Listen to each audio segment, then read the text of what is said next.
Okay, so yeah, we'll look at section 4, 5, 6 of Artin. Um, and I don't know, maybe if we get time, we can go through section 3 of Alufi, which talks about things in a categorical sense. We might talk something about that, but mainly we'll focus on section 3, 4, and 4, 5, and 6. Yeah, we'll start from cyclic groups. Okay.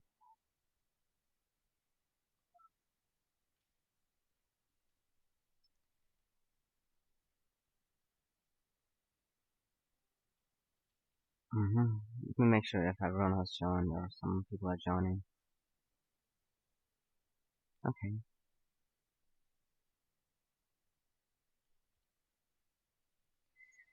Okay, so we'll start with cyclic groups. Artin does a pretty, a typical job of explaining what cyclic groups are, but he doesn't kind of give much of intuition about it, which is something that you'll find in not in the lecture notes, but in what was that? Contemporary Algebra by Gallian. He gives a lot of examples for these things, and yeah, so like Artin, goes. That's why like Artin has a kind of I don't know. People kind of think of Artin as the undergrad textbook of Lang. It is kind of like theorem, definition, proof. You know, kind of like that format, and that's not something that everyone likes. So yeah. Regardless, let's start with cyclic groups. Yeah, we've seen before, if you remember, the group, the symmetry group, right? The symmetry group was somewhat related to the cyclic group. We had the cyclic permutation of 3 elements, and then the transposition, which is the cyclic permutation of 2 elements, right? So we kind of generalized that notion to get something like this. Okay, so you can generate a cyclic subgroup from picking up an element of a group. So if you have an element of a group X, then you can generate a cyclic subgroup through this element, right? And here is how you do it. So this H represents the cyclic subgroup that would be generated using X, and its power. So you just apply the law of composition to itself repeatedly, and you have the different powers of X, and that set is the cyclic subgroup of G, right, generated by this element. So for each element you're going to have different subgroups. So this is the smallest subgroup of G that contains X, and you can guess why that is the case, because every element of this subgroup is generated through X, right? So and you denote it with these angle brackets. Normally we're going to have this more when we see free groups. In free groups you're going to have these cyclic subgroups a lot, but yeah.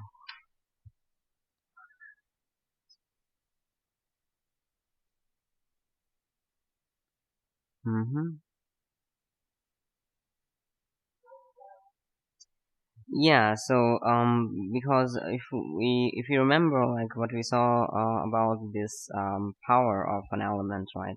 How you apply the law of composition repeatedly to it. It has a specific definition, And the thing is, different powers, like even if you apply like a number of times the law of composition, you can uh, get like same elements.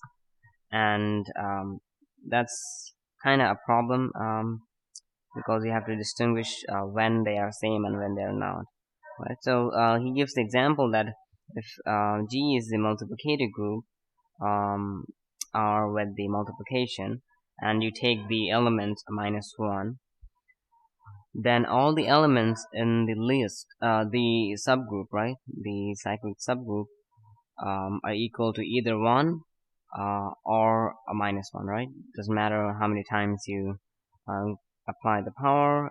If your power is even, you're going to get a +1. If it's not, you're going to get -1. So subgroup, the cyclic subgroup would be just 1 and -1, right? So yeah, as we said, there are two possibilities. Either the powers of X represent distinct elements, they're distinct, or they're not, right? Okay, so we see when they're not distinct, what happens. So yeah, you have the cyclic group generated by X, and S denotes the set of integers k such that the kth power of X is 1, the identity, right? Okay, so the set S has some few properties, and here we have those properties. The set S is a subgroup of the additive group Z plus, right? The additive group of integers that we have seen before. Then the other property is that two powers R and S of X, with R being the greater one, are equal if and only if X to the R minus S is 1, right? That is, if and only if R minus S is in S, right? Because that's how we defined S to be. S is the set of integers such that when you take those powers of X, you get the identity. So these two powers are going to be equal if the difference of their exponents are going to be is going to be in S, right? So R minus S has to be in this set S. Then the third property is that suppose that S is not the trivial subgroup, right? So then S has to be like the subgroup of the additive integers, so it has to be like the it's going to be the set of multiples of some positive integer n, right? And the powers are 1, x squared till x to the power n minus 1 are distinct elements of the subgroup, the cyclic subgroup, and the order of this cyclic subgroup is n. So you start from x to the 0 till x to the n minus 1. Okay, so now you have to prove that this set S does indeed have these properties. So the first one is that it is actually a subgroup of the additive group of integers. And how you prove that is, well, you assume that you take 2k and L from S such that x to the k is the identity and x to the L is also the identity. Then x to the k plus L is equal to x to the k times x to the L is the identity, right? So what this shows is that if you take k and L from S, then k plus L is also an S. So the sum of two integers is also an integer. So the first property is verified that if you take two elements and you compose them, the composition is itself an element of the group. Then x to the 0 is 1, right? So that means 0 is actually in S. So that satisfies the identity. Finally, if k is an s, that is x to the k is 1, then you have the inverse as well. X to the minus k would be x to the k to the power minus 1, and that will be 1 as well. Yep. So that means minus k is also in S, so the inverse is also in the group. So it is indeed a subgroup of the integers. B is pretty much straightforward if you apply the cancellation law, right? So if you have x to the r and x to the s on both sides, then you can apply x to the minus s on each of the sides. So this will be x to the r minus s, and this will be x to the s times x to the minus s, and this gives you the identity. So then you will have x to the r minus s would be 1, and using the cancellation law we can do that.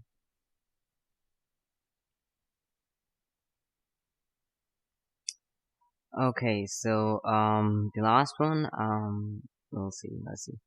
So suppose that S is not the trivial subgroup, so it is not just the identity. Then by the theorem 2.3.3, which is what we saw regarding the subgroup of the additive integers being has the form ZA, right? So S is a form of Zn, and n is the smallest positive integer in S, right? So then what you do is you take some arbitrary power of x, that is actually k, and then you divide k by n. So now you can write k in terms of the as we wrote before, using the remainder. So k is equal to qn plus r, and r is in between 0 to n. Then what you do is you apply you take the power qn of x, so x to the qn is equal to 1 to the power q, because we know that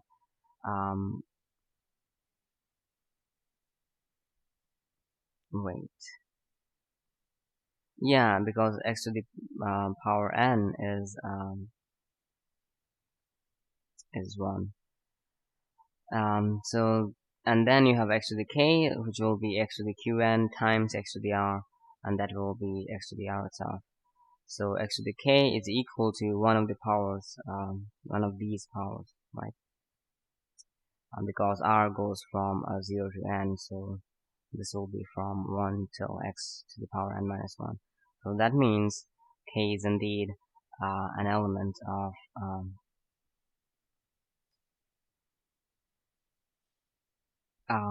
S, right? And from B we can say that all these powers are distinct, and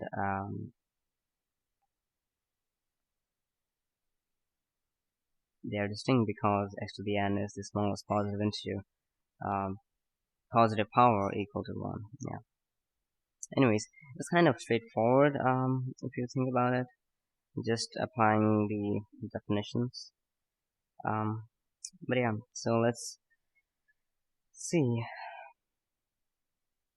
So this group, this x within angled brackets, is the cyclic group of order n, right?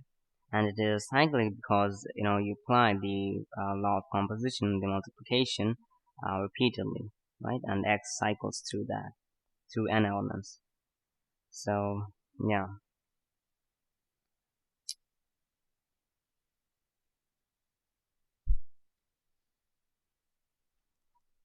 Okay, so an element x of a group has order n, right, as we just proved, if n is the smallest positive integer with the property x to the n equals to 1, right? So this was what we saw here. So if n is the smallest positive integer, which gives you the identity when you apply that to x, then that the cyclic group has the order n. Yeah.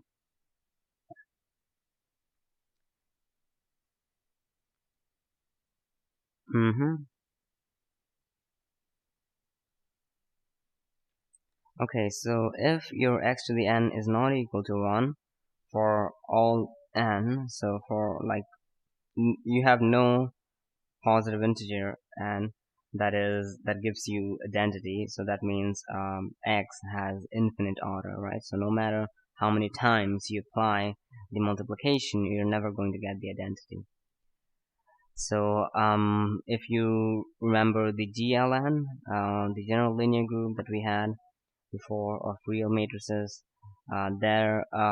this matrix, which is essentially is the identity matrix with the 0 in the top right replaced with 1, and this no matter how many times you conduct the matrix multiplication with itself, you're never going to get the identity matrix, right? So this has the infinite order in the general linear group um, of 2 by 2 matrices, right?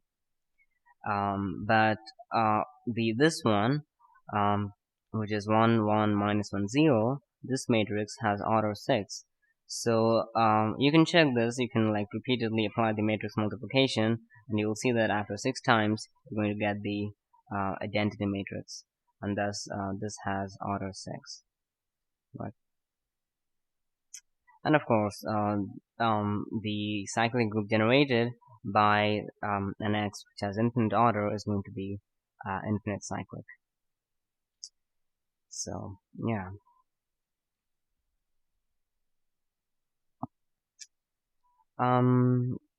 We have some other propositions and then a few examples of the Klein four group, which is kind of important to know. It comes up in several places, and then we'll see homomorphisms.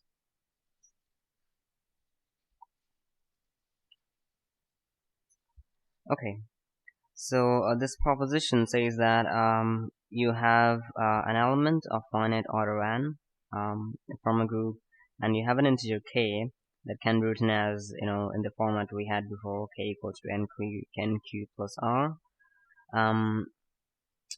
Then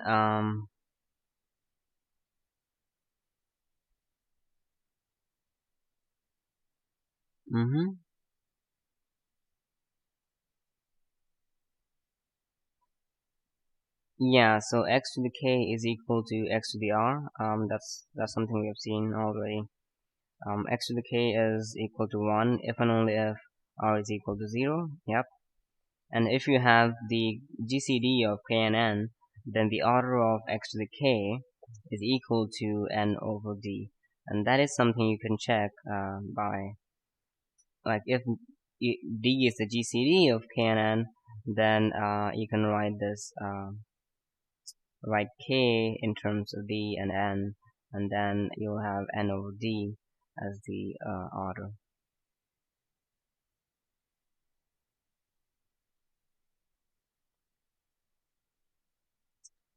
Okay, so instead of like generating subgroups with elements, you can also generate subgroups with subsets.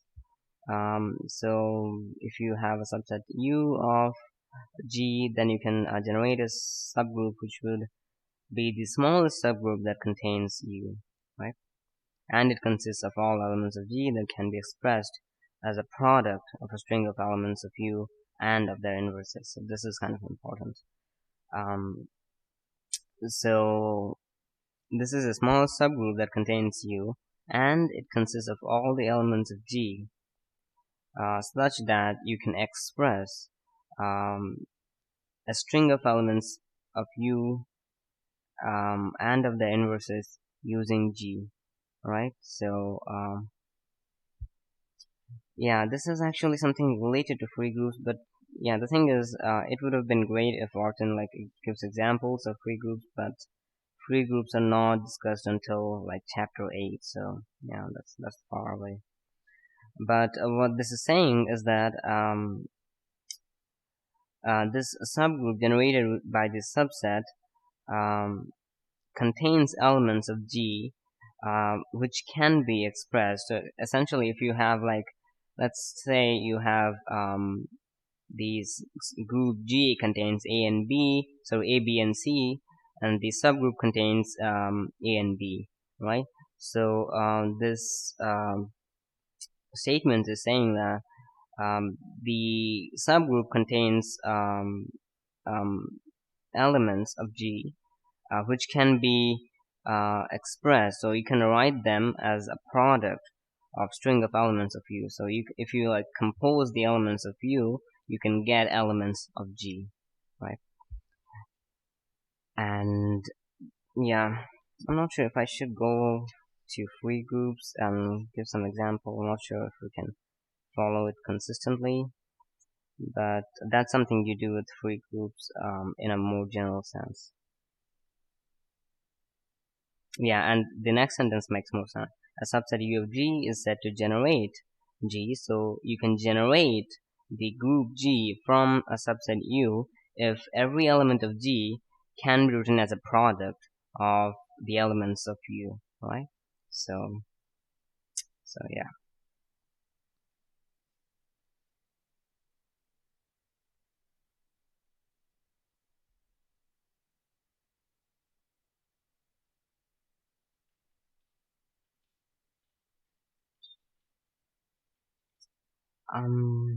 Let me see.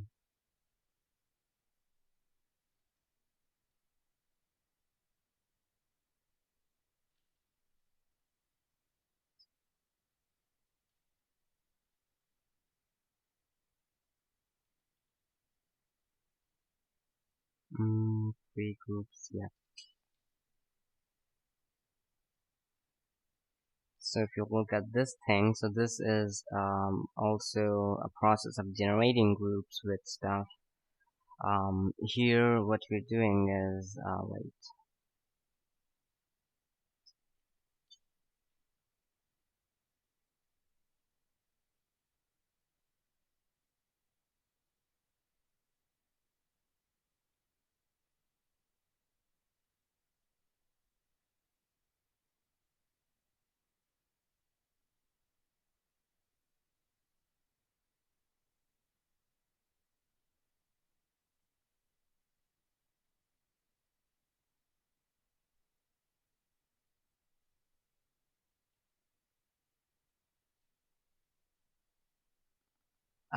Yeah, so this is what I was looking for. So to describe free groups, we start with an arbitrary set, so S contains some elements, then we call its elements symbols. And what you do, like a lot of other people can like say this as letters instead of symbols, but here symbols. And what you do is you define a word to be a finite string of these symbols. So you join these symbols to make a word, and in which like you're pretty much free to do anything. So it's like you can repeat the elements, you can like you can have any kind of permutation in interchanging the elements, right? So you make a string of symbols, and that is the word. So what we are trying to understand is that this subset contains these words. Not really. So yeah, it contains these words which are generated. So these words are products of elements from G, right?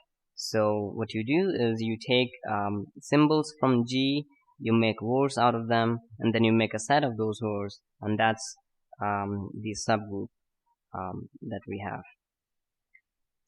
And when you have like permutation to like make the combination any way you want, then you will get the free group. But yeah, more on that later.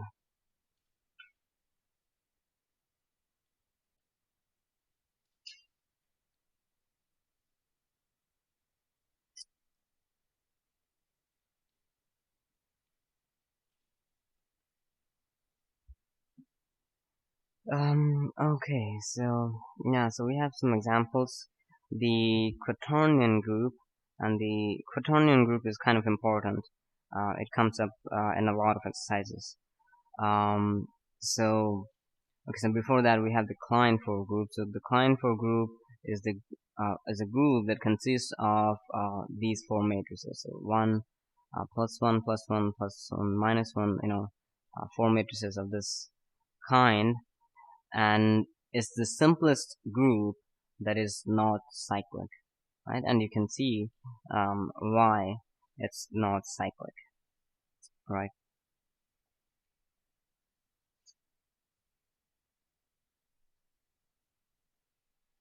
Yeah, because any two of its elements are different from the identity that you generate, um, from the identity that generate V. Yeah. So this is the Klein group V. The thing is, I think they should say something more about this. I think the notes said something more about it.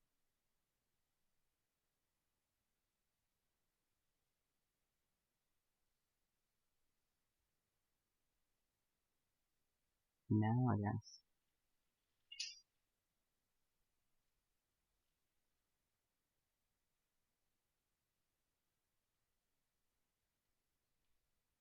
I guess. Yeah, they do.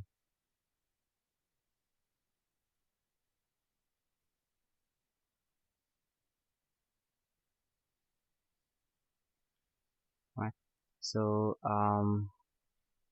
yeah, the Klein for group, the Artin doesn't mention it, but it is z over 2z cross z over 2z.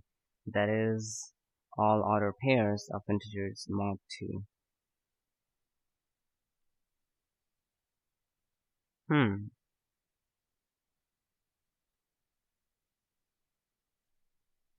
This is the general version of the Klein for group, but what we have is the Klein for group 5, right?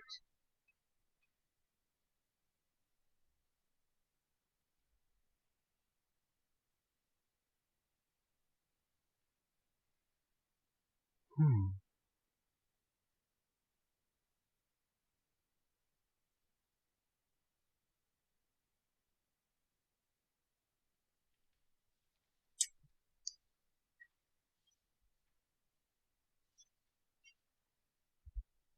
Okay, yeah, so, in the next few sections, he actually, tells us more about the Klein for group. So, yeah, we'll see it later. Hmm.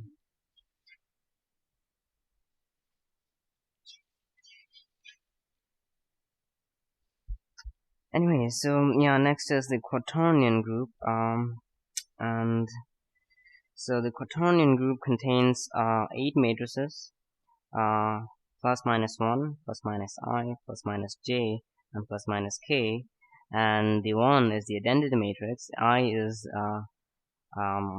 this matrix of I and minus I, j is just, 1 and minus 1, and k is I and I. So, so this is the Quaternion group, and I and j together can generate the entire group H, right? And it makes sense because I square is minus 1, j square is going to be minus 1 2, then I and j will give you k, j and k will give you I, and k and I will give you j, right? So I believe they are ijk because they're analogous to the unit vectors and in the real space, right? Okay. There is something more about Quaternion groups, which Artin doesn't talk here. I think the other book talks about it. Let me get to it.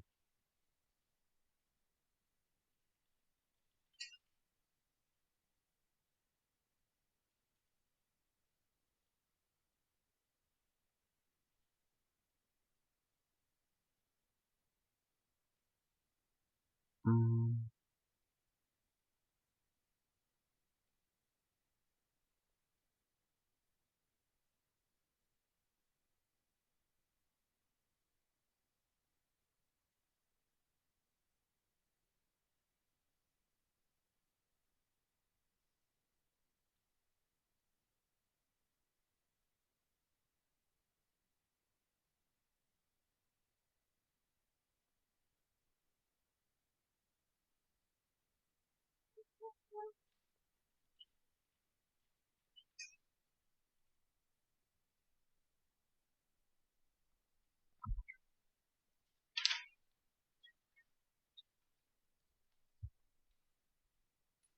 Exactly. So here goes Quaternion Group. There's nothing more about it, but the thing is, it has a few properties.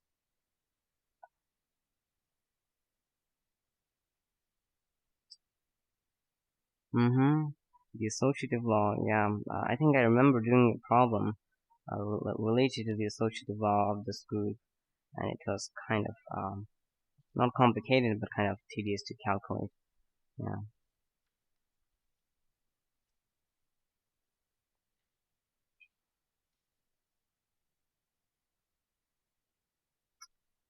Okay.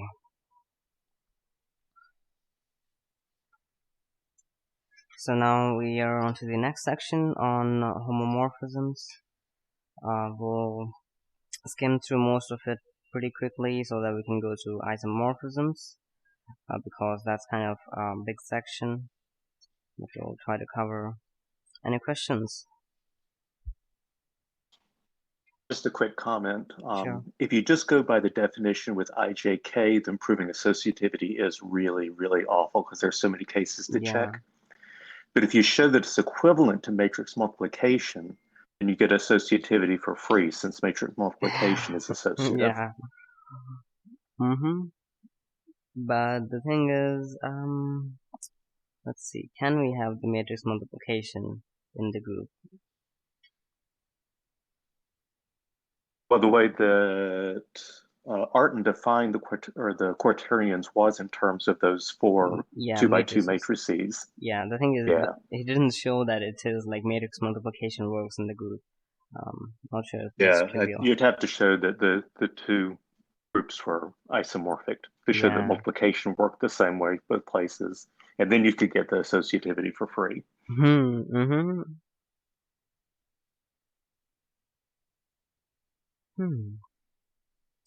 Yeah.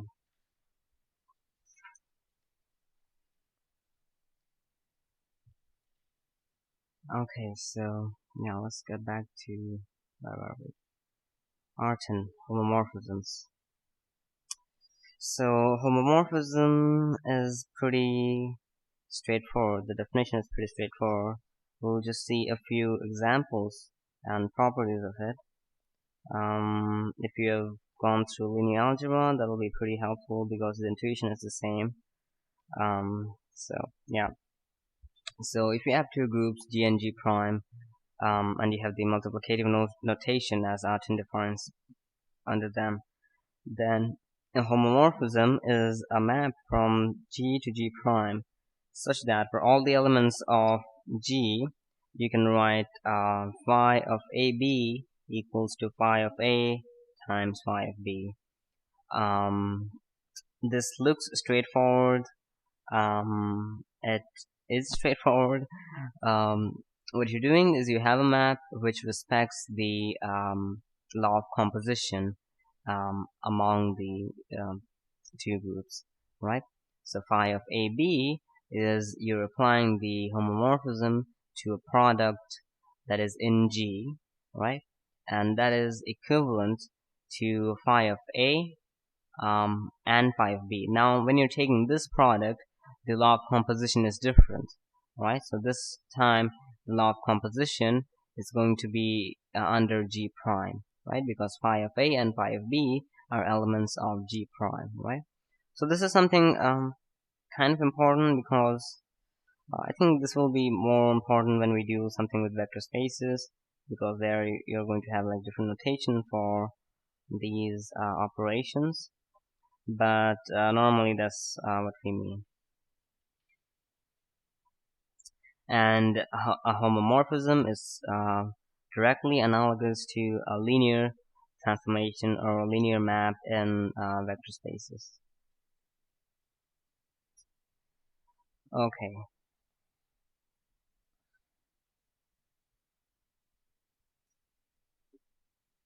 So we have a few examples of maps that are homomorphisms.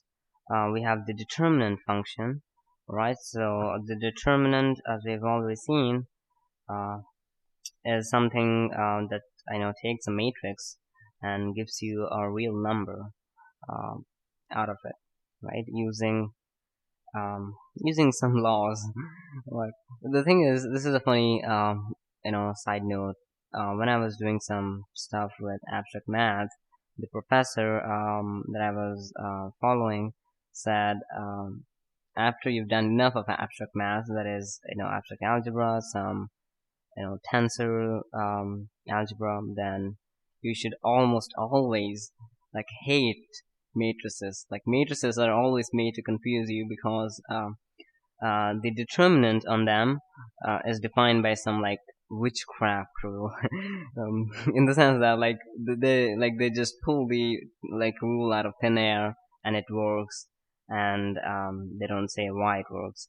But that's why, like, if you go deep enough, you'll realize determinants have nothing to do with actually matrices, but something more fundamental called endomorphisms. I think we'll get there by the time we reach multilinear algebra. We'll do some of it, and then you will see how matrices are useless.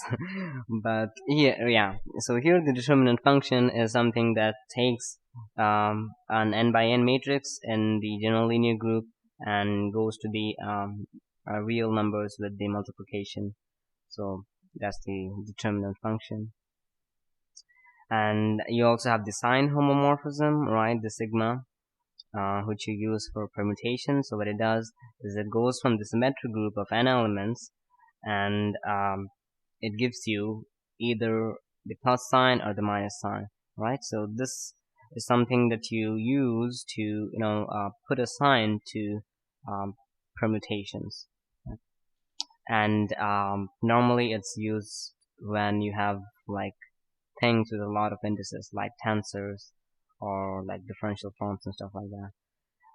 Then you have the exponential map, which we already know. It goes from the real numbers of the addition to the real numbers of the multiplication. Takes an x to e to the x. Then you also have this, and what it does is, it takes a positive integer and it assigns nth power of an element of the group G, right? And the last example is that of the absolute value function, right? So this absolute value map goes from C with the multiplication to R with multiplication. Is someone having connection issues?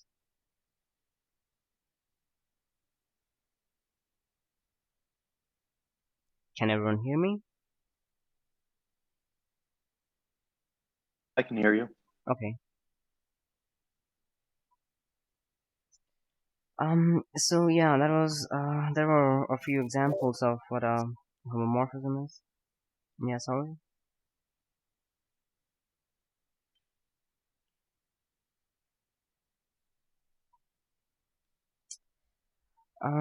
Okay.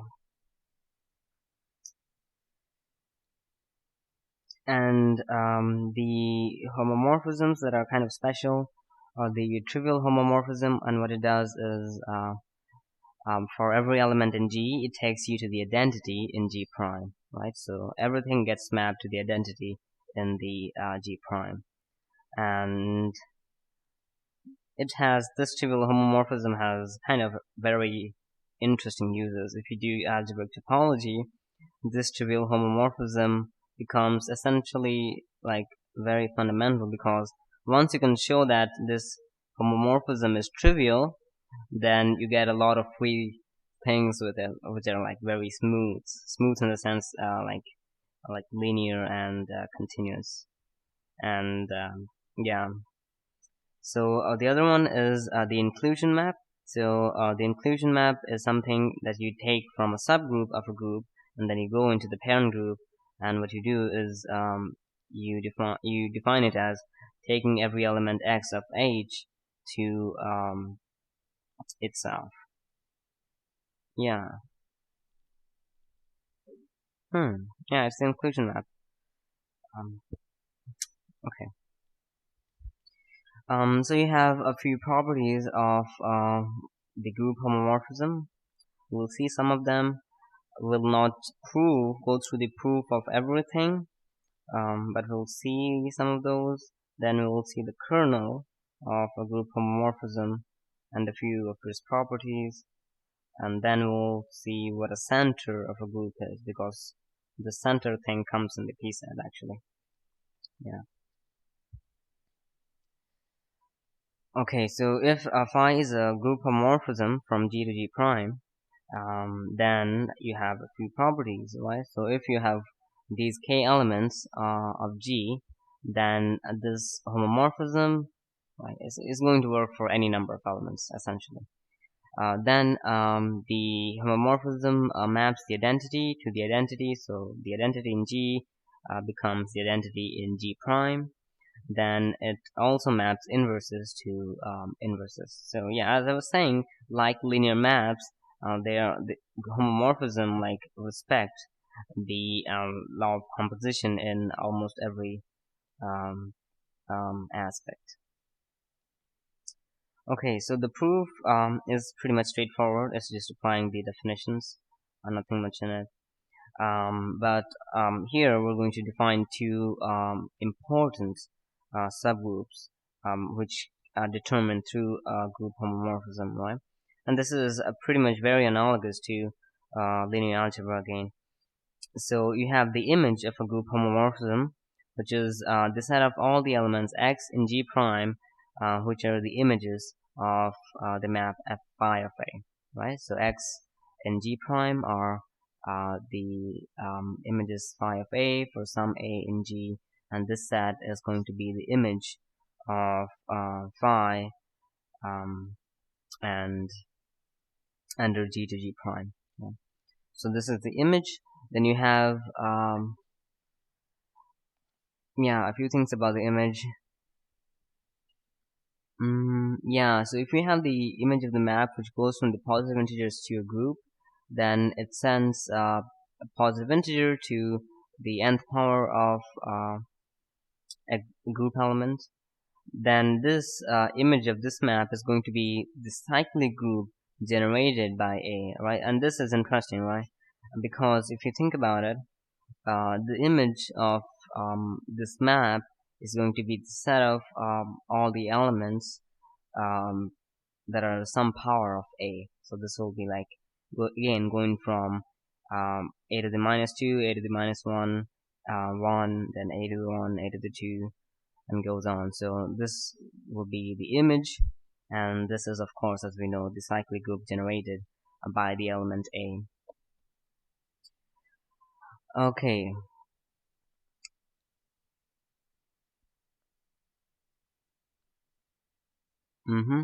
Yeah, and the other thing about the image is that the image of a homomorphism is a subgroup of the range. Alright. So you can like verify whether it satisfies the closure and other properties of needs to be a subgroup. But if you take two elements of the image, that means there exist some elements A and B in G such that their images under phi will be x and y, right? And since phi is a homomorphism, you can write xy as phi of AB, right? So every time you have two elements in the image, their product is equal to phi of something, right? So this means there exists a subgroup generated by the subgroup which like contains the pre-images, the pre-images of each product. Okay. Before we go on, can I ask a question about the top line on this page? Yeah. Is that actually true, or is that an error? Should it be the image of the map from Z to G rather than Z plus? It should be again, it's not the set of positive integers. It's the z with the addition, right? Oh, right. Yeah, sorry, I forgot. Yeah. I'm good. Yeah, that's a very confusing thing indeed.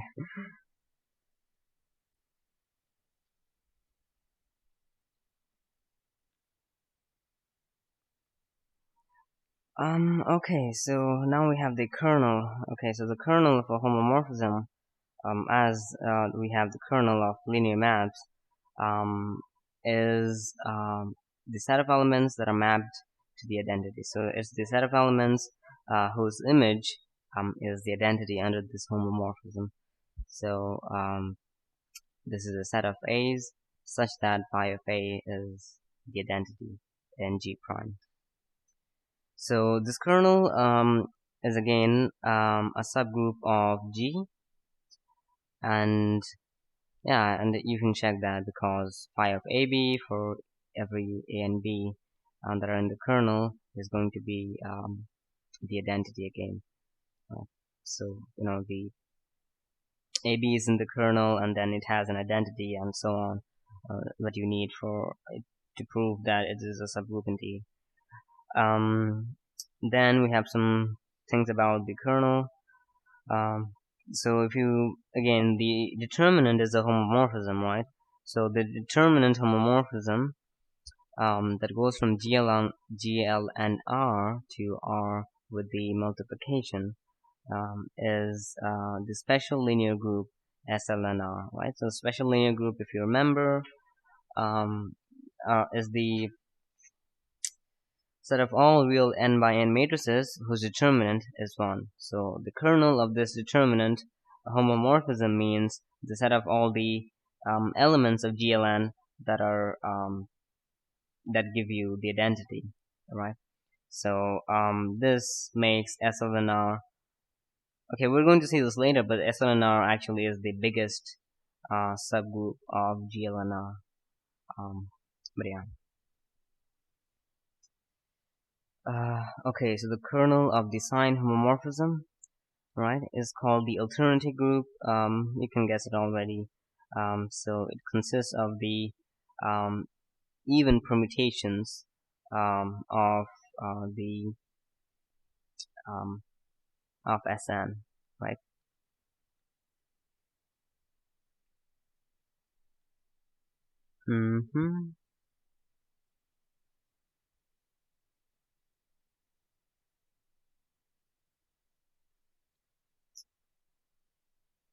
Okay, and it's denoted by An.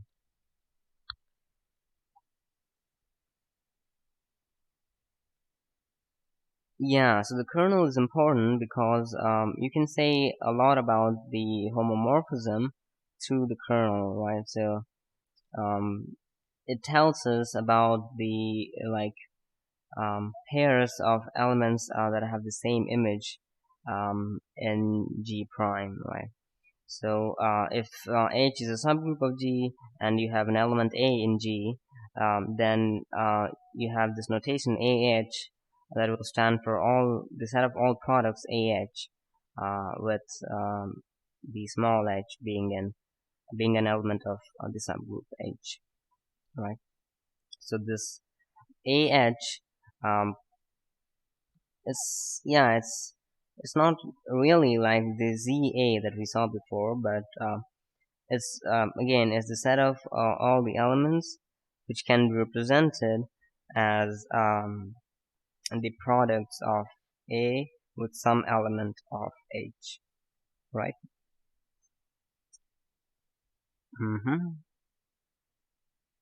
And this again is can this be a subgroup of G?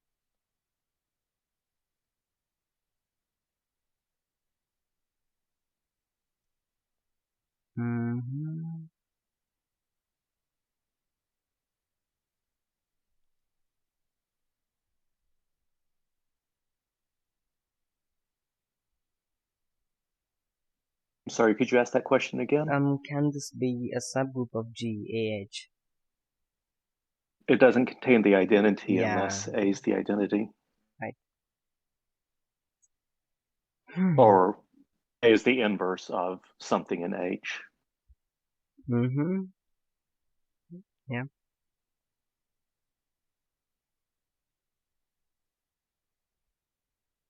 Okay, so this is called the left coset of the subgroup H in G, and it's left because you have A on the left side.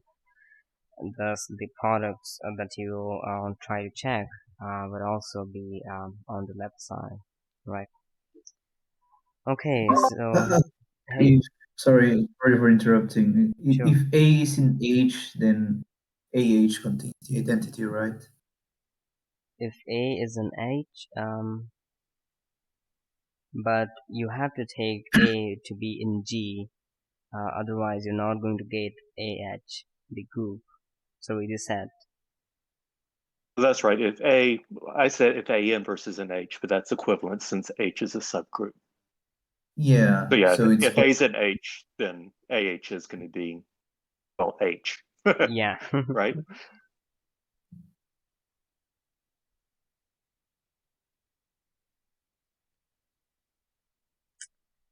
Yeah, okay. So we have a few examples of, sorry, not examples, few properties of the kernel. We'll quickly glance through some of it, and then we'll go to isomorphisms. Okay.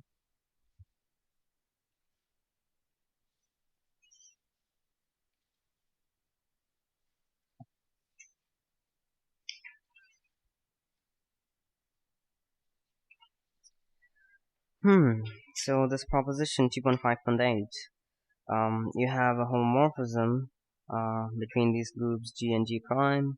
A and B are the elements of G. K is the kernel of phi. Then these conditions are the same, right? So phi of A is equal to phi of B means A inverse B is in K. It also means B is in the coset AK, and the cosets BK and AK are equal, right? So it looks straightforward. So if you have phi of A is equal to phi of B, then the kernel, right? So the kernel A inverse B, the element A inverse B is going to be phi of A inverse times phi of B, and phi of B is just phi of A. So it'll give you the identity, and thus it's in the kernel. And that's also equivalent to B being in the coset AK, because if B is in the coset AK, then B can be written as A times something of G, right? No, sorry, something of K, right? So you can write B as A times something from the kernel, and anything from the kernel is going to be wait.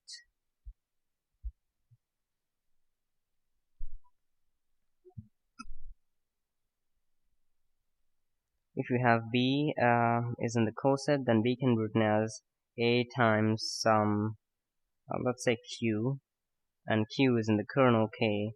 But as Q is in the kernel, so phi of Q is equal to identity, right? So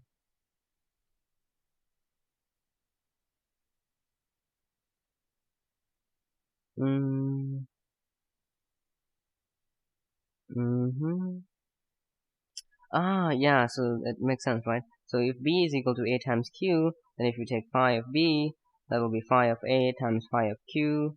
Phi of Q is just the identity, so you go back to the first condition. So they're equivalent. And the cosets B, K, and AK are equal. Yeah, because of the second condition, A inverse B is already in the coset. So yeah.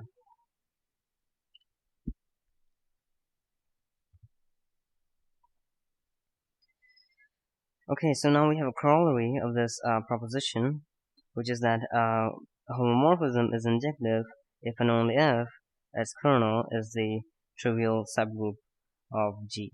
And this, as I was saying, is important because the thing is the triviality of things. I mean, in general, triviality of things makes very much easier for you. And this corollary is used a lot in algebraic topology as well. But it's easy to prove because if you have to like prove it, in both the directions. But if the kernel is the identity, then you will have if you have phi of a equals to phi of b, then you're going to get a and b at the same, right? So that means you're going to have injectivity for the homomorphism. Conversely, if phi is already injective, then the identity is the only element of G such that phi of A will give you the identity, right? So if it's injective, only the identity can be, right. If phi is injective, then the identity is the only element of G such that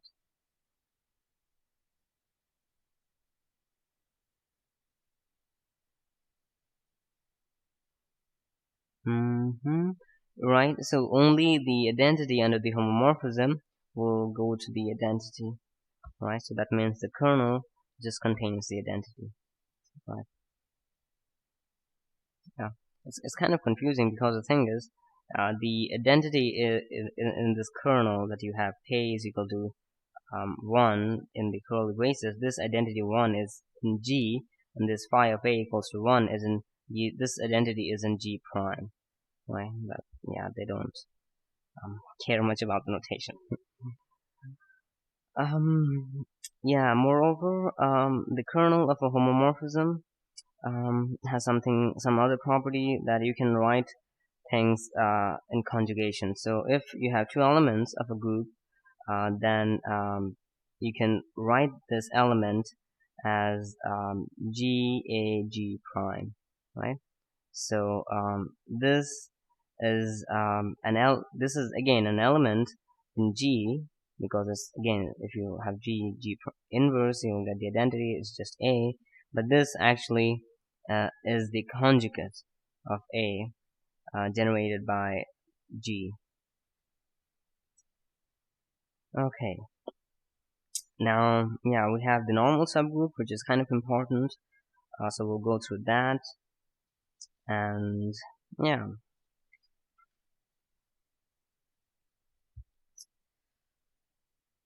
so the normal subgroup is a subgroup of G such that for every A in the normal subgroup and every G in the group, the conjugate is in the normal subgroup, right? And so the thing is, if you have an element A in the normal subgroup, then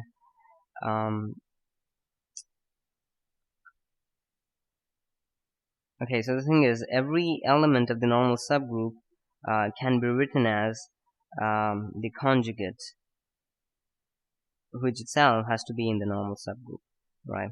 And the conjugate is generated by some G in the parent group, right?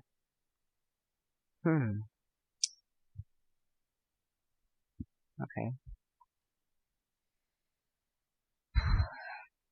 So, yeah, the proposition is that the kernel of a homomorphism is a normal subgroup. So,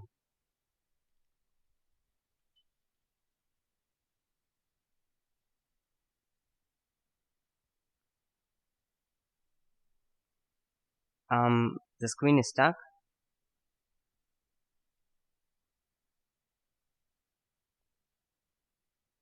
Not now. Okay. Not for me.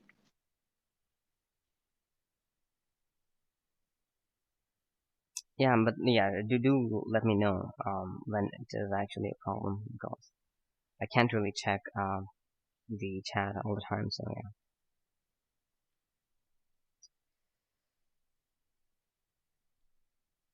Okay. The kernel of a homomorphism is a normal subgroup, and you can check that. If you have an element A in the kernel, and G is any element in the group, then phi of the conjugation of A, the conjugate, is going to be, under the homomorphism, it will be phi of G, phi of A, and phi of G inverse, and then you open things up, you'll get the, as A is in the kernel, phi of A will be the identity, and then as G and G inverses are, their composition will also give you the identity. So this conjugate is also in the kernel. So that means you can do this for every A in the kernel, and thus the kernel is a normal subgroup. And the special linear group is actually a normal subgroup of the general linear group. And you can try and check this, but it's kind of straightforward, because remember, the SLN contains matrices which have determinants that are determinants are the give you 1. So you can like have the conjugate, except these conjugates are going to be kind of messy, because, well, if you know, calculating inverses of matrices is a pain. So the conjugates will be equally a pain. So these conjugates will be in the special linear group, and the determinants will also be 1, and thus the special linear group is a normal subgroup of the GLN. And similarly, the alternative group is also a normal subgroup of the symmetric group, right? Okay. I think he might be wanting us to deduce that from proposition 2511. Like for SLNR, just use the determinant homomorphism. Yeah, exactly. And then the kernel is SLNR. So fortunately, you don't have to do all those conjugations. Yeah, the kernel is the SLNR. Okay, yeah, that makes sense. I have a question. Sure. Is every normal subgroup of any, the kernel of some homo? Sorry, can't hear you. So can you hear me now? Yeah. So so suppose you have a group and you find inside the group some normal subgroup. Can you always find a homomorphism to some other group such that the kernel of that homomorphism is the subgroup, the normal subgroup? The thing is, the normal subgroup isn't really like, it's not that a group has one normal subgroup. A group can have several normal subgroups, right? And the kernel happens to be one of them. So what you're saying, if I understand, you're saying that if you have a group and you have a normal subgroup, and then you have like a homomorphism onto another group, so you're saying if the kernel of that homomorphism is going to be that subgroup, normal subgroup. No, because no, not exactly. I'm asking if you can always find some homomorphism such that from the a normal subgroup is the kernel. So Hearn, I think I understand what you're asking, and the answer is yes, and it's the mapping onto quotient groups, which we haven't learned yet. Yeah.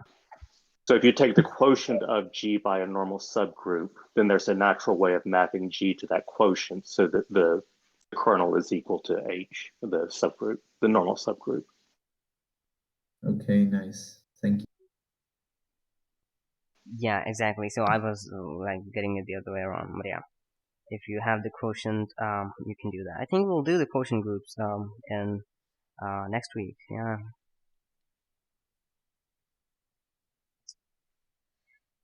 Okay. What else? Yeah. So the next is kind of important, that every subgroup of an abelian group is normal, right? because the abelian groups are commutative, right? So if they're commutative, they're going to give you the conjugate itself as the element. So no matter what conjugate you take, you're going to always get the element. Every subgroup which contains these is also, any elements is going to contain the conjugates of those elements too. So thus it will be normal, right? Give me a minute. कौन ला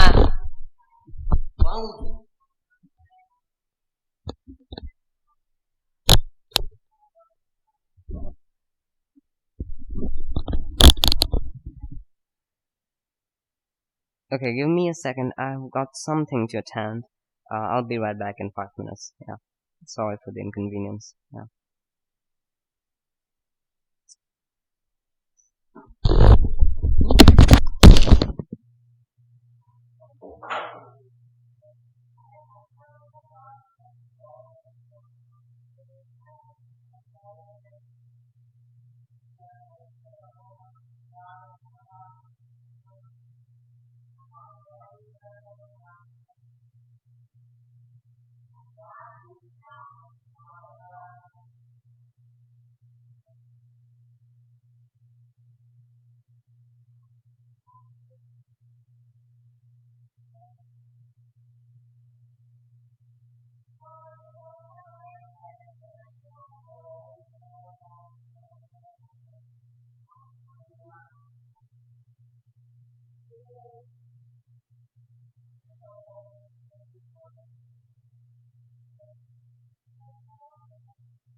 Okay, my apologies. Yeah, I had to just go for something. But yeah, let's continue. Okay, where were we? Abelian groups are normal. Yeah, so yeah, for every subgroup of an abelian group is normal. But yeah, but subgroups of non-abelian groups, of course, need not be normal, right? Okay, so now we have this thing, which is called the center of a group. So the center of a group, denoted by Z, is the set of elements that commute with every element of G. So like, these are like special elements that commute with every other element of G, right? So these Z's that you have, you can like make them commute with other elements of G, and this is going to be the center. And this thing is always a normal subgroup of G, and you can check why it is that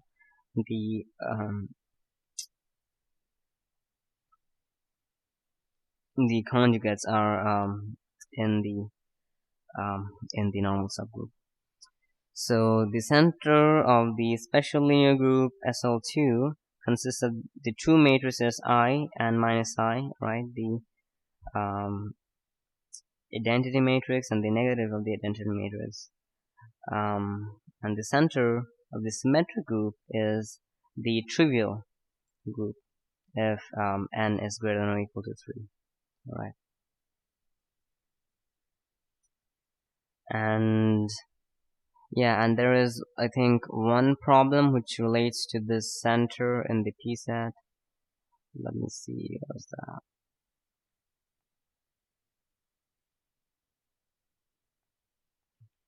Yep, this problem. You have to show that if H is a subgroup, and this,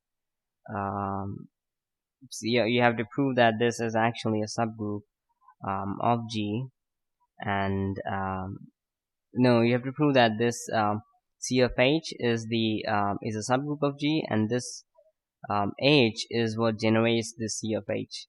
So this C of H is a subgroup of G, such that is the center of G, right? You can see that.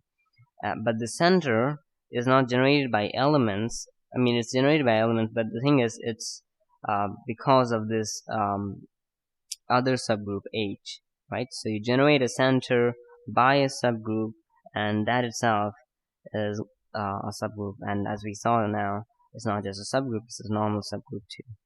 So you have to prove that it is a subgroup, and it's pretty easy. So yeah.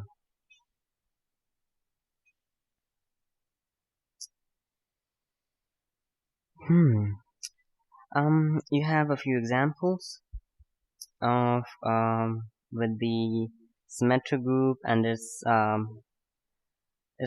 worth going through, and we'll go through that, and then we'll glance through isomorphisms, and we'll be done for today.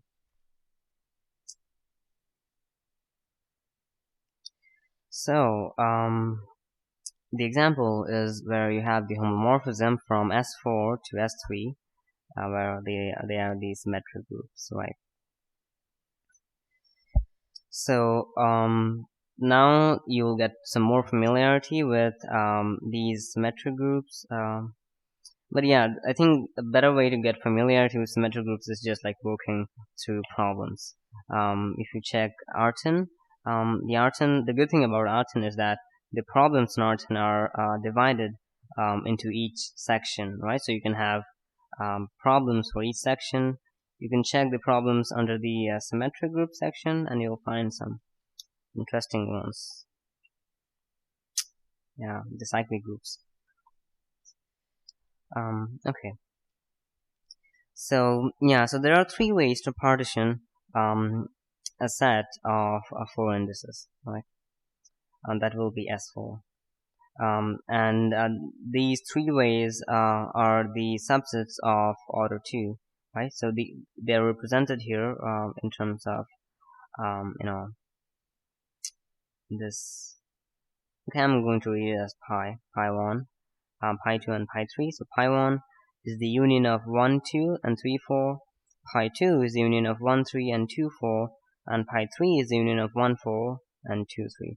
So what this essentially means is that if you remember the transpositions, it means that if you have 4 indices, you can have 3 ways to have transpositions between these, right? So the first way is you have the transposition 1, 2, and 3, 4, and you take the union. Then you have 1, 3, and 2, 4. Then you have 1, 4, and 2, 3. Right? Okay. So then what happens is that an element of the symmetric group. So remember, the symmetric group represents the permutations of these 4 indices, right? So an element of the symmetric group permutes these 4 indices, and by doing so, it also permutes through these given partitions that we have.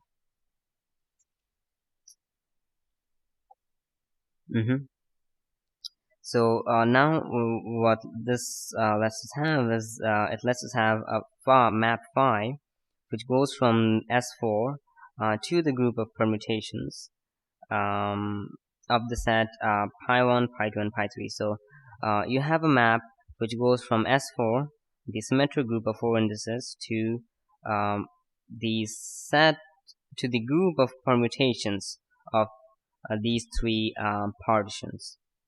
All right, and the permutations of these 3 partitions is going to be the symmetric group of 3 indices, right? So you have a homomorphism. Not really, we haven't proved it yet, a homomorphism, but you have a map from S4 to S3, right? So to show how this works, he gives the example. So you have the 4 cycle P, which is 1, 2, 3, 4. So you go from 1 to 2 to 3 to 4 and then to 1. So this is the 4 cycle. This acts on subsets of order 2 as follows. So this P is an element of S4, right? And how it acts is it takes 1, 2 and it maps onto 2, 3, right? Then 1, 3 to 2, 4, and 1, 4 to 1, 2. And to see how this works, it's not really that hard.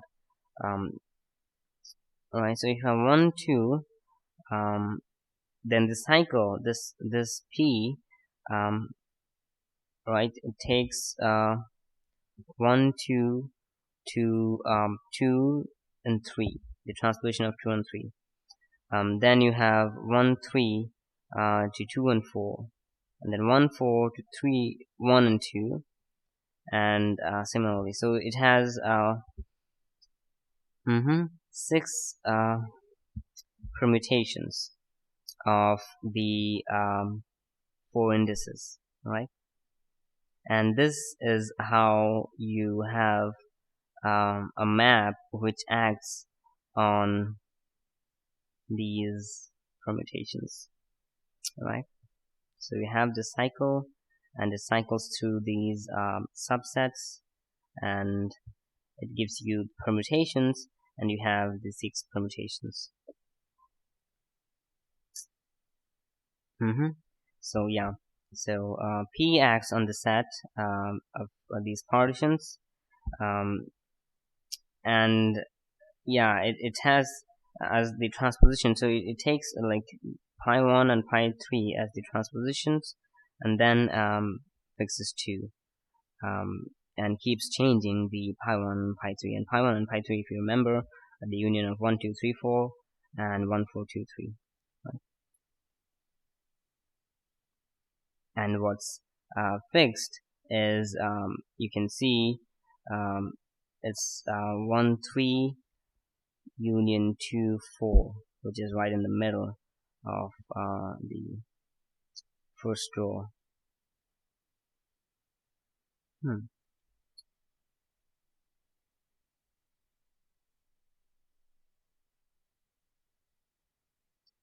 Okay.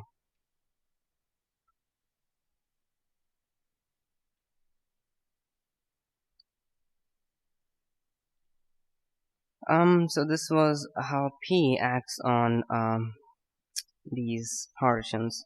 Now if we have two such things, so we have P and Q from S4, the product PQ is going to be the permutation P sub Q, and this PQ is going to act on this set of partitions, right? So first you do the act Q on the partitions, and then you apply P, right? And you can see that phi of PQ, right? So phi of PQ, this will be from S4, because PQ is in S4, and it'll give you phi of P. So phi of P is what we saw before, right? The 6 permutations of the partitions, and pi of Q is going to be something like that too, and their product is equal to phi of PQ, and thus it makes phi homomorphism, right? And this is, if it is not clear, that's understandable. I would say, and I would refer you to the Galilean book. There he has diagrams and everything for this. It makes it more intuitive, and there's more explanation than what we have here. Yeah.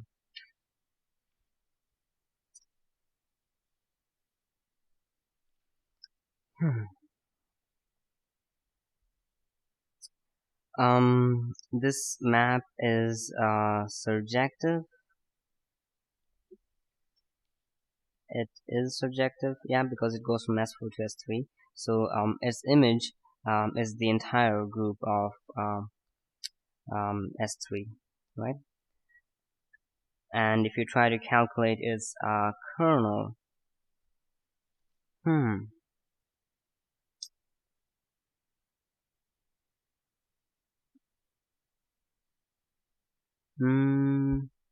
its kernel would be interesting.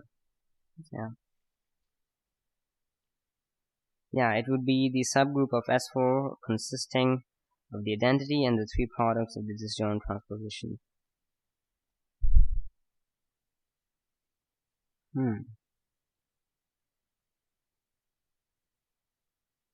Yeah, so this this kernel of this S4, right, it's going to be a subgroup. It's going to be a normal subgroup, of course. So it's going to contain the products of these transpositions. So if you again look at the partitions, you can see the partitions are of course disjoint unions.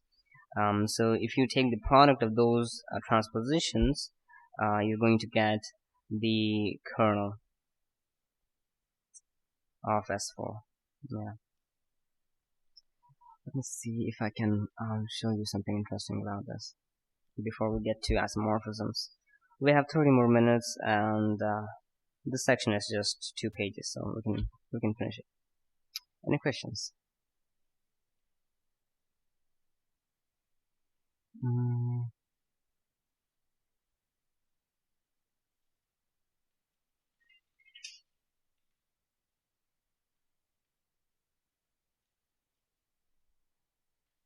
Here I think we have the permutation groups.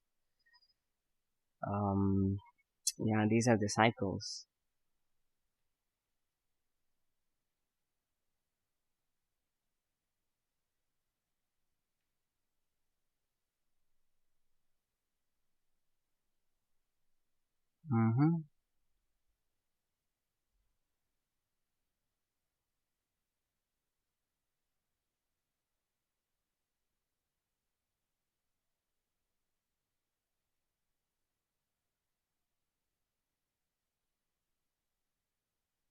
Yeah, here there's a lot of things about the cyclic groups and the permutations. Yeah, we'll meet some of these things. The dihedral group we'll meet, but yeah, Artin doesn't give any kind of diagrams like these though. So Yeah. And in general, this book, Galleon, is filled with examples of all kinds, so let's all check it out. So, yeah. Okay, so let's quickly go through the last section, the isomorphisms, or the special kind of homomorphisms, of course.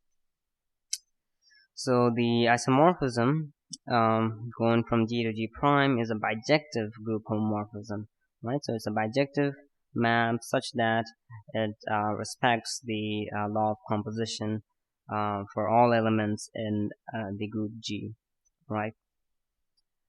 Yeah, and the isomorphism is the single most important thing, because isomorphism, as we will see, isomorphisms are, you're going to see like different kinds of isomorphisms. For example, if you have like topological spaces, you will see homomorphisms. You have differential manifolds, you will see diffeomorphisms. And in algebraic topology, what was that? Homotopy, right? And these isomorphisms, what they let you have is they let you have some kind of equivalenceness. So they make two things equivalent, and here we're making two groups equivalent, right? So the examples you have of isomorphisms: the exponential map is an isomorphism when you have the map from the additive group of real numbers to its image, right? So you go from r plus to r plus to its image, and it's going to be an isomorphism, right? So you can have the two-sided bijection. The other one is, if A is an element of the infinite order, if A is an element of infinite order in a group, then the map that we saw before, right, from the the additive group of integers 2an is an isomorphism from the additive group to the infinite cyclic group, right? Because as you can see, if you have the infinite order, you're going to have this cyclic group of like these ANs that you have, like A1, A2, A3, they'll be like until infinity, and that'll give you the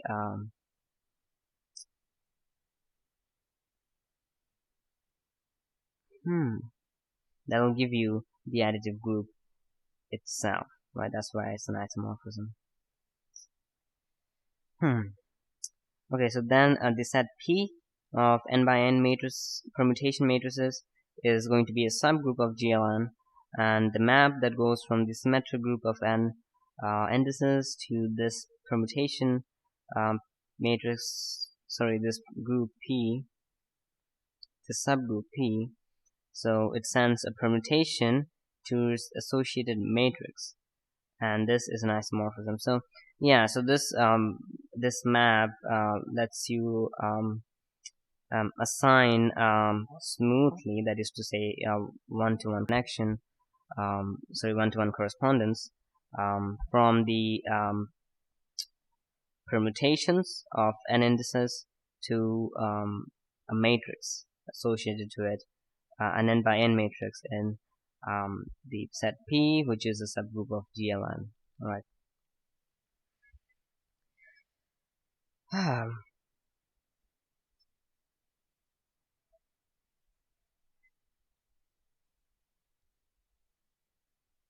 Okay. So we have a lemma, and then we have a few things about the isomorphism. So yeah, let's quickly go through that. So the lemma says that if phi is an isomorphism, then the inverse of it is also an isomorphism, and this is pretty easy to check. But what we have to do is that you have to have the inverse map, and then you show that we have already seen that the inverse of a bijective map is bijective, but you have to show that it is actually a homomorphism. The inverse is also a homomorphism, so that's what they showed. And once you can show that, you're done with the proof. So so this lemma shows that if as you have an inverse, which is also an isomorphism, so you can make a computation in either groups and then use each of these maps to transfer it to the other place. All right. And it's all going to be smooth in the sense the properties of the groups are going to be transferred, and that's why isomorphisms are called the structure preserving mappings. Okay.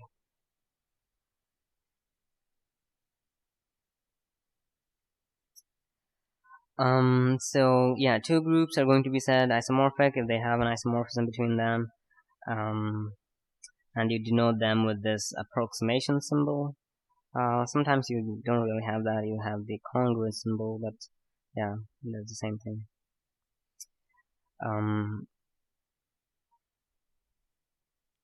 Yeah, so if you like just as we had the equivalence class of an equivalence relation for an isomorphism, you can have an isomorphism class. So that will be would be those groups that are isomorphic to the group G, right? And of course, any two groups in an isomorphic class would be isomorphic.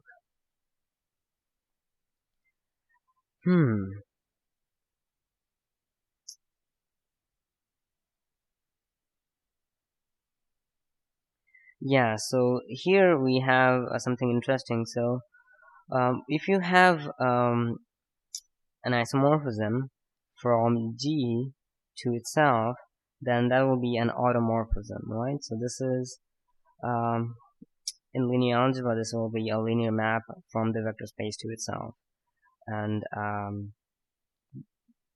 I mean it's like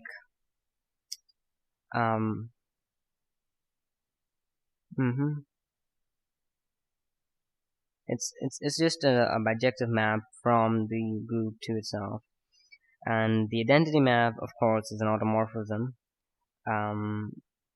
But you have many more automorphisms, and yeah, conjugation itself is actually type of automorphism. So if you have a fixed element G of a group, then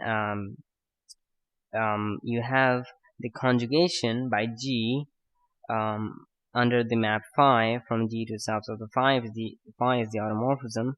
So phi of x is defined as the conjugation by this fixed element of G, right? And this is an automorphism defined by the conjugation for this fixed element G, right?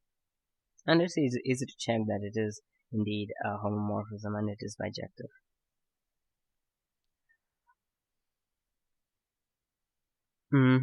And as we've seen before, if the group is abelian, the conjugation by any element, as you can guess, is going to be the identity map, right? So it's always going to give you the same element. But for any other non-commutative group, they have non-trivial conjugations, right? So one of the easy ways to get automorphisms is through conjugations, right?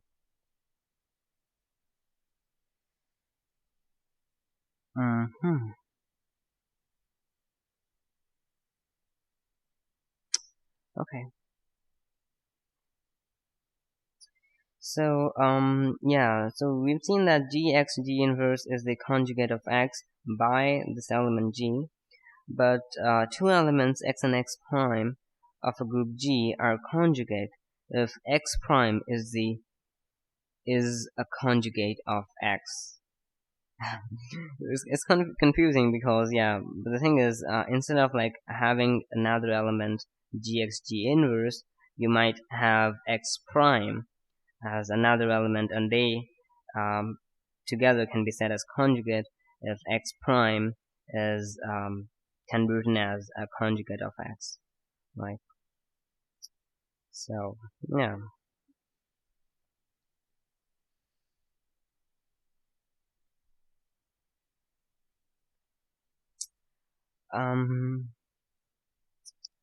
the last thing is about commutator, and we're going to see this again if we do free groups, because in free groups you often encounter the commutator. The commutator is just writing AB, and then you have the A inverse and B inverse. So it's writing,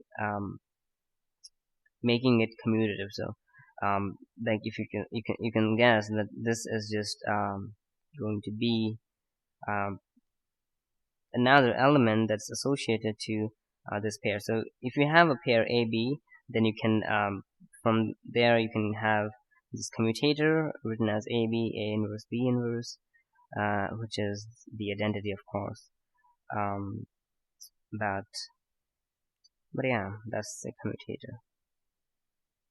So the lemma is that two elements are going to commute if and only if AB, A inverse will give you B, right? And this is true if and only if the commutator is the identity itself. So yeah, just just a few applications of conjugation. So yeah, so with that we're done covering the three sections that we're supposed to cover. If you guys are interested in staying for the next 20 minutes, which will complete 2 hours, then we can go through the, as I said before in the beginning, go through section 3 of Alupi to discuss some category theory, the category group. If you guys are going to stay, I'm going to do that. Otherwise, it's not necessary. If you have to go, you can. Sure.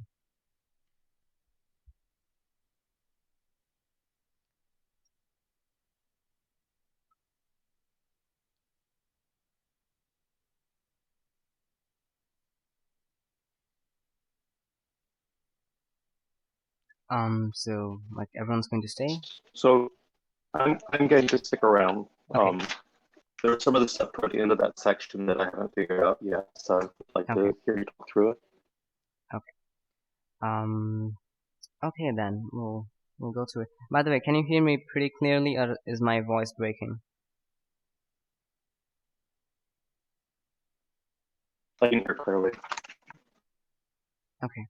Yeah, because I hear you kind of it's breaking, so I thought it was something from my side.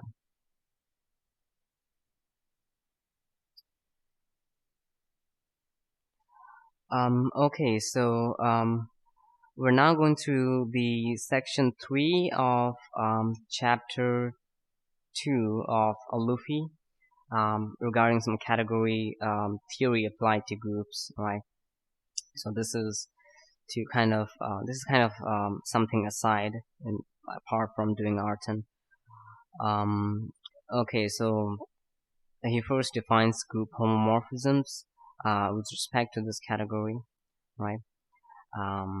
So the morphisms in the category of groups are the group homomorphisms, right?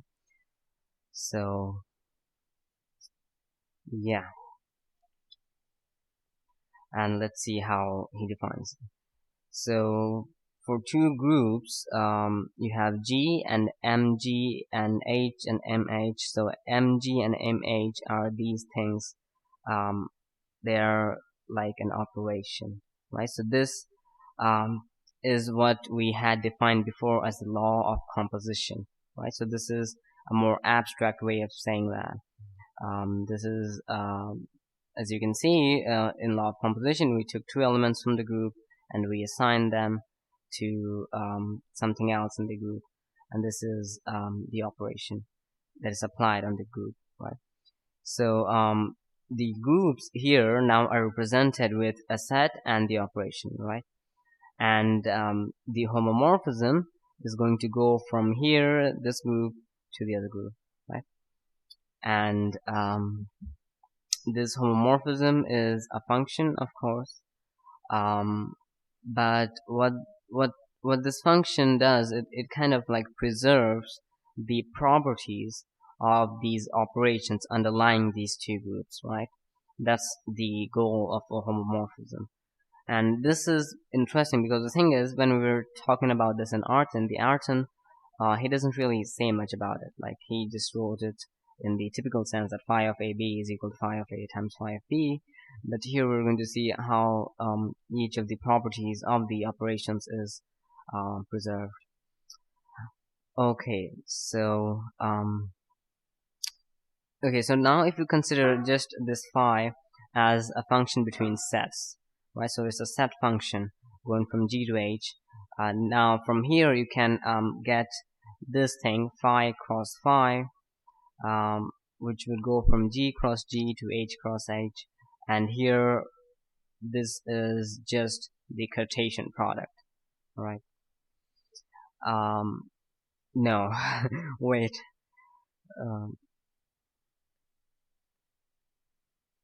It's not the Cartesian product, or is it? No, it is the Cartesian product, yeah. So, yeah, because we're just dealing with sets, so what you do is you have order pairs AB from G cross G, such that phi cross phi, this is the new map that we got. You apply this to this order pair, and what you get is an ordered pair of the images of A and B under phi. So you have phi of A and phi of B, and this is what we had before as phi of AB equals to phi of A, phi of B, right? And to represent them with the diagram, you have this, right? And this commutes, yeah. But okay, we need something else for this diagram to commute. But the thing is, this is the definition of the group homomorphism. So this set function that we define just between sets is going to be a group homomorphism if this diagram commutes, right? And yeah, this is a seemingly complicated way of stating something that is simple, which is that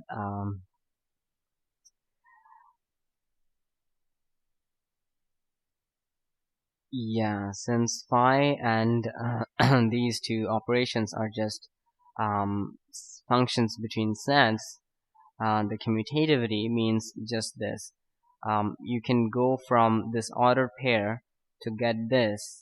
Like, you have to travel from here to here, and you can go this way, or you can go this way. And if you go this way, you're going to first have AB, then apply M sub G, right? That's the operation, and it takes an order pair.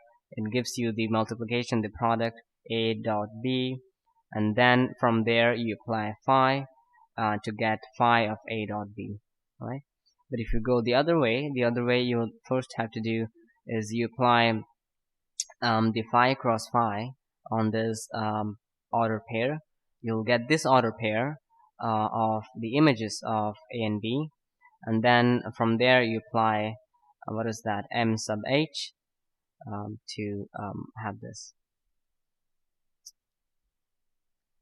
Okay, so that was a group homomorphism, right? So this is what we saw directly in Artin, but this is the categorical logic behind it.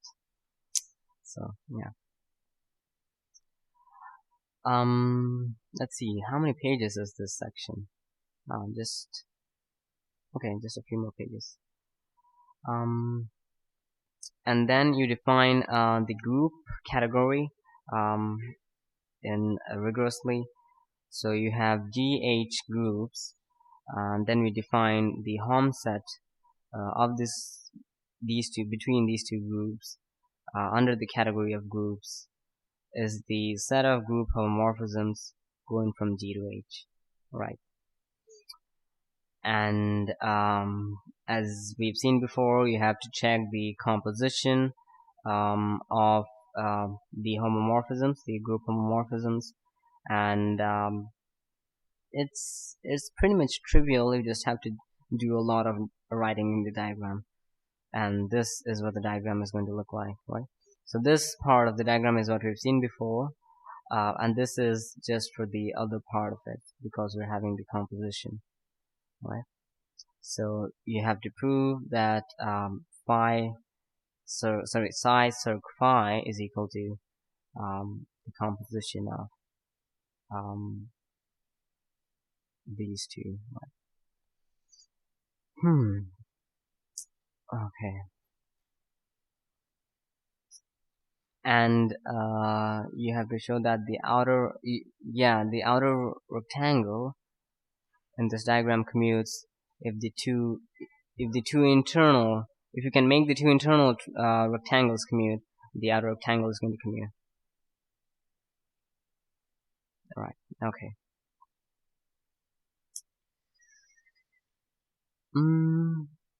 Okay, so we have a few things about it now related to the identity and how the group homomorphism is going to work with the identity.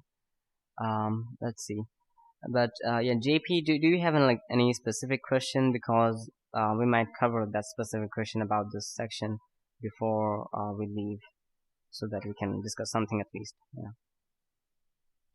Yeah, I guess to be honest, I don't so much have a question as just toward the end of it is talking about coproducts, which end up corresponding to free products of groups. But it says we're not really going to deal with that right now. But back in chapter 1, I didn't spend enough time understanding coproducts that any of this discussion down here about coproducts was making sense to me. Yeah. So really, I just need to go back and review chapter 1 a little bit and then reread this section. Okay. Yeah, the interesting part is when the coproduct becomes the free product. Yeah, the free product is interesting. The thing is, the free product lets you have free groups, right? So let me see, what is he saying here?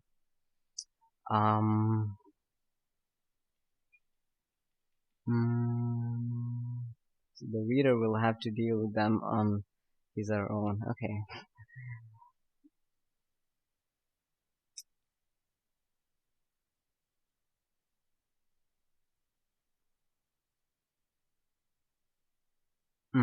Yeah, the disjoint union in the category of sets is a coproduct. It works as a coproduct, but in groups you can't have that, right? So you can't really have a disjoint union, right? So this is the interesting part, because what I'm going to say right now is not going to be like rigorous, but it's going to be quite intuitive, right?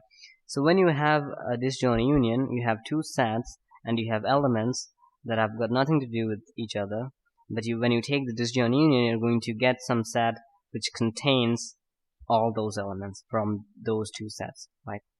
And free product does something similar, but in a much more profound sense. So what the free product lets you have is that it's going to give you like all the possible permutations of making products from the elements of the groups. Alright, so for example, if you have the group G, which contains the elements A, B, C, and H contains elements, let's say, D, E, F, right? So the free product, which is represented as G star H, is going to be the set of, remember what I was saying before, the words, quote unquote words. So the words are, as I was saying, the product from taking these elements from these groups and making a chain of them. So this free product contains such words, such chains of any possible permutation. So you're blindly taking elements and combining them, right? And what this does is lets you have something similar to the disjoint union, but in a much more abstract sense. I'm not sure, but does that kind of make sense? Like why they're talking about the disjoint union and the free product? Yeah, I mean, I had a rough idea of free products, but I just don't see how that connects to universal properties of the C upper AB. And it might not really be that important right now. It's just one place I got hung up. Yeah, that makes sense, because he doesn't really talk about the universal properties at all here. But The abelian groups is interesting. The direct sum, yeah, but I think like this proposition, proposition very defines the product in the group is pretty much analogous to what we did in the previous session, right? You have the same projections, and you have but this time the unique morphism that you want from the set A to the product will be this product of right. It was the same thing. Right? In the other case you had FA cross FG. This time you have phi G cross phi H. So yeah, that's that. About the abelian groups, I'm not sure. I mean, I think like he's just giving like a notion about it, but we're going to see this later when we deal with rings. That's when you use direct sums a lot. But yeah, the abelian groups is like a much more special category. The category of abelian groups is much more special because the groups contained in the category are all commutative, right? The products are going to be the same as in the category of groups.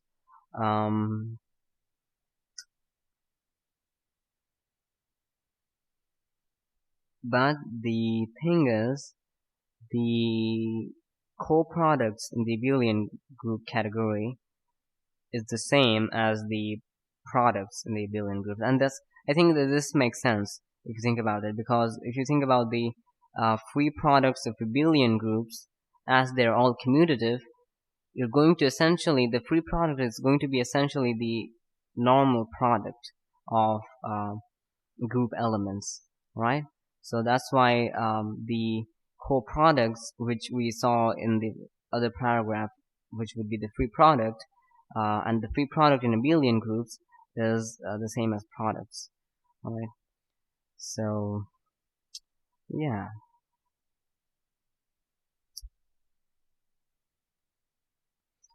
when working as a co-product, the product G cross H of two abelian groups is often called the direct sum, right? And is written as G O plus H.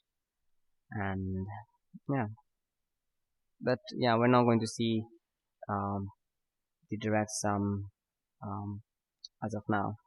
But I mean, if someone has taken linear algebra, they probably know the direct sum in terms of vector spaces, and that's not the same one here. But yeah,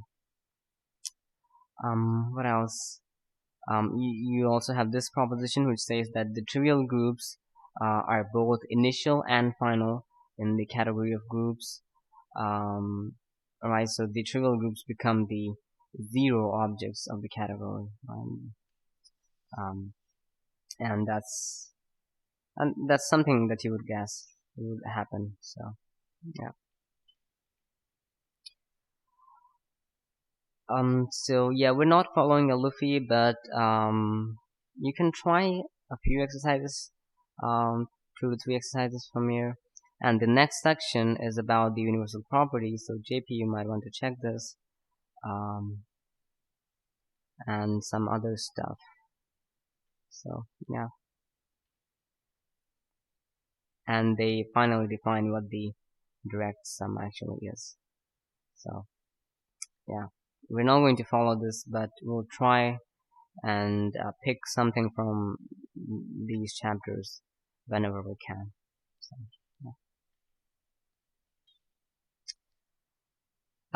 yeah, with that, we're at the end of the session. You have the PSET. You have 6 days to submit the PSET.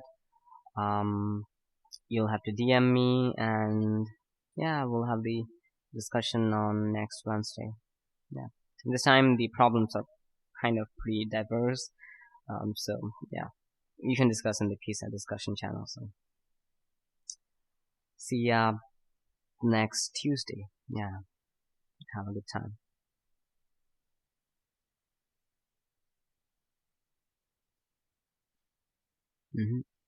Thanks for joining.